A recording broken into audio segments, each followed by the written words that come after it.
ગુજરાતમાં અત્યારે પેટ્રોલ અને ડીઝલની અછત સર્જાઈ છે. અછત જે સર્જાઈ છે તેને લઈ અત્યારે ખેડૂતો તો ત્રાહિમામ પૂકારી જ ઉઠ્યા છે, પરંતુ આ જ બધાની વચ્ચે હવે પેટ્રોલ પંપના સંચાલકો પણ હવે ખેડૂતો સામુ દાદાગીરી પર ઉતરી આવ્યા છે. શું છે સમગ્ર મામલો તેની વિગતે ચર્ચા કરીએ. નમસ્કાર, હું છું પ્રથમ મોદી, આપ જોઈ રહ્યા છો નિર્ભય ન્યૂઝ. ગુજરાતમાં છેલ્લા ઘણા દિવસોથી જોવા જઈએ તો પેટ્રોલ અને ડીઝલની અછત સર્જાઈ છે, અને અછત સર્જાવાના જ કારણે આપણે જોયું કે ગુજરાતના ઘણા બધા વિસ્તારો એવા છે જ્યાં ખેડૂતો લાઈનો લગાવીને ઊભા રહ્યા છે. પેટ્રોલ પંપ પર 2-2 કિલોમીટર સુધીની લાંબી લાઈનો છે. તે છતાં જ્યારે તેમનો વારો આવે છે ત્યારે તેમને માત્ર 500 કે 1000 રૂપિયાનું જ ડીઝલ જે છે તે મળતું હોય છે. આ જ બધાની વચ્ચે જ્યારે ખેડૂતો આટલા બધા તકલીફમાં છે ત્યાં હવે સંચાલકો જે પેટ્રોલ પંપના જે સંચાલકો છે તેમની દાદાગીરી હવે સામે આવી છે. વાત કંઈક એવી છે કે ખેડૂતો જ્યારે રાતભર સુધી ત્યાં લાઈનો લગાવીને ઊભા રહે છે, જ્યાં ત્યાં ખેતરમાં જે ડીઝલ જોઈતું હોય છે તેને લઈ જ્યારે ખેડૂતો રાત્રે જ પેટ્રોલ પંપ પર ત્યાં સૂઈ જતા હોય છે કે સવારે તેમનો વારો આવી જાય. અને આ જ બધાની વચ્ચે જ્યારે પેટ્રોલ પંપના જે સંચાલકો છે તે હવે ખેડૂતો સામુ દાદાગીરી પર ઉતરી આવ્યા છે. કેમ કે જોવા જઈએ તો જે ખેડૂતોને પૂરતું ડીઝલ જોઈએ છે તે મળી નથી રહ્યું, અને તેવામાં હવે આ જે સંચાલકો છે તે હવે ખેડૂતો ઉપર રોફ જમાતા હોય એવી પરિસ્થિતિનું નિર્માણ અત્યારે પાટણમાંથી સામે આવ્યું છે. સૌ પહેલાં એ તમામ વિડીયો પર એકવાર નજર કરી લઈએ, અને તે બાદ આપણે નજર કરીએ કે જ્યારે મામલતદારમાં ત્યારે આવેદન આપવા પહોંચ્યા ખેડૂતો.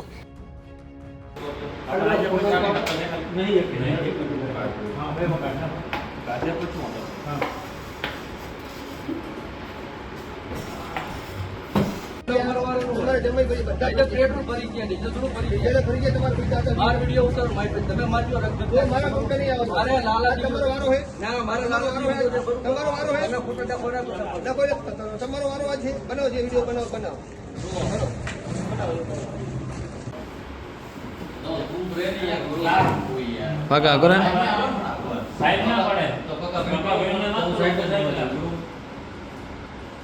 કોણ કરો પરિચય કરી પરિચય કાલ એ લોકો બેલા ને બેલા ફરી કેબલ ને પાછા જાવે યાર તને ના પડે કેબલ ના પડે માલ હોય તો ભરીએ મને ના પડી માલ હોય તો ભરીએ તો નિયમિત ના કે આ 2000 તો 2000 તારે દઈ દે ઓરિજિનલ વાળો હું રોજ પાછો છું કેમેરા મે બધું બરોબર નંબર આવે તું લોક કરા મશીન. હેલો પ્રકાશભાઈ, હા બોલો. મારી લિમિટ છે જેની 25 છે. ખોટા ખોટા થોડા હોય ભેગા ઉભા થયા છે. તમે આ ગાડી મોકલ દો અને જે કાંઈ કાગળ કરું કરી દો, બરાબર? થોડા છે હું વિડીયો બનાવી દઉં તમને. પંપ બંધ કરી નાખ્યો હું ખાલી પેટ્રોલ જ ચાલુ છે ઓનલી પર. લે જો આ પેટ્રોલ પંપે લાવીને પાણીની વ્યાખ્યા રહી. આ પાણીની પણ વ્યવસ્થા નથી. સંડાસ બાથરૂમ બંધ છે. સંડાસ બાથરૂમ લો છે. શંકેશ્વર પંચેશ્વર પાવાપુરી પંપ બરોબર. જો ખેડૂત મિત્રોને પાણી પીવા પણ વ્યવસ્થા નથી બરોબર. હા કો પાણી નથી સાહેબ, પાણી નથી. સંડાસ બંધ છે.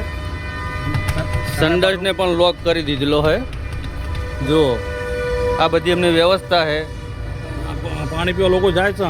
પાણી નથી, પાણી ખરા તડકે વસ્તી ઊભી છે. જો આ વાંચો કરો આપણે પાણી છે જ નહીં. બ્લોક લઈ લો. ચકલું જો ને આપણે પાસે. ના ના એ બતાવી દઈએ ને. લ્યો લ્યો પાણી નથી. આ ઓલું વચ્ચે ગયો. કસ્તર બસ્તર બતાવજો.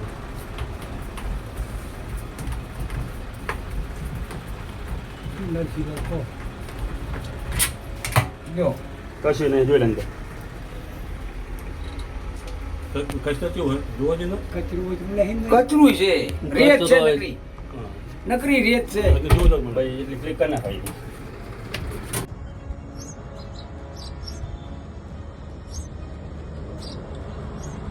ખેડૂત તો બીજો લઈ જાય ને.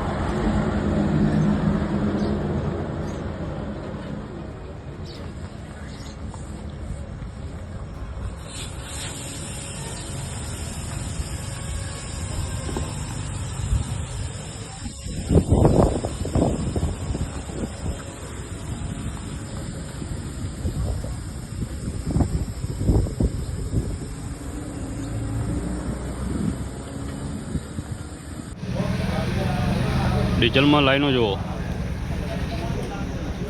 આટલી લાઈનો ઊભી છે તો છતાં એમ કહે છે કે સ્ટોક પતી ગયો, સ્ટોક છે હોવા છતાં.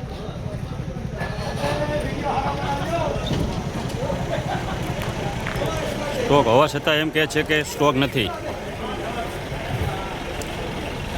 એમની મનમાની પ્રમાણે પંપ હાલે છે.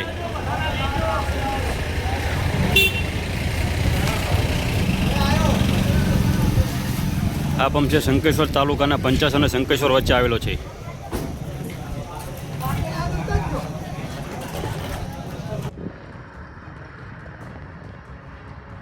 રાત્રે ડીઝલ હોવા છતાં ખેડૂતને ડીઝલ મળતું નથી. જો આ ખેડૂતોની હાલત જુઓ, અત્યારે લાઈન કરીને ઊભા છે બધા.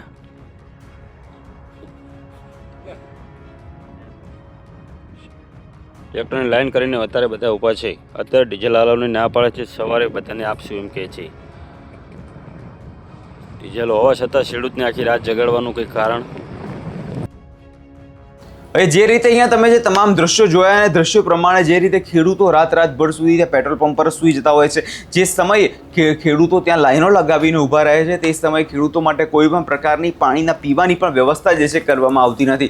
શા માટે આ બધી જે વસ્તુઓ છે તે ખેડૂતોને હેરાન કરવા માટે કરવામાં આવી રહી છે, તેવા સવાલો અત્યારે લોકો પૂછી રહ્યા છે.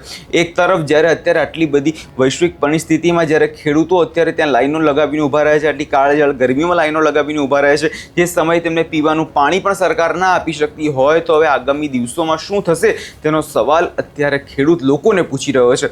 હવે આગામી દિવસોમાં નજર એ વાતની રહેશે કે ખરેખરમાં આ મામલે થાય છે શું. ખરેખરમાં એકવાર જીતુ વાઘાણી દ્વારા તો પેટ્રોલ ડીઝલનું 200 લીટર જે છે ખેડૂતોને આપવાની વાત તો કરી દેવામાં આવી છે, પરંતુ શું ખરેખરમાં ખેડૂતોને મળે છે કે કેમ તે જોવાનું રહ્યું. આ વિષયમાં તમારો શું અભિપ્રાય છે અમને કમેન્ટ કરી ચોક્કસથી જણાવજો અને અમારી ચેનલ નિર્ભય ન્યૂઝને લાઇક, શેર અને સબસ્ક્રાઈબ કરવાનું ભૂલશો નહીં.